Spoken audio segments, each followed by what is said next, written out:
Чингэлтэй дүүргийн 25 жилийн энэ жил тохиож байгаа тус дүүргийн зүгээс энэ жилийг эрүүл мэндийг дэмжих жил болгон зарласан.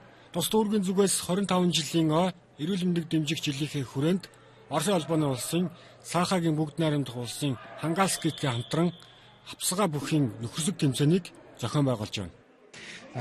Чингэлтэй дүүрэг бол Саахагийн бүгд найрамдах улс одоо Якуттай олон жил боловсрол, соёл урлаг, Монгол угсаатны чиглэлээр хамтран ажиллаж байгаа. Тэгээд энэ удаад бол бид нар 25 жилийнхаа эрүүл мэндийн дэмжлэгийг хүрээд Саахагийн үндэсний бүх болох хавсгаа бүхийн барилдааныг дүүрэгтэй зохион байгуулж байгаа.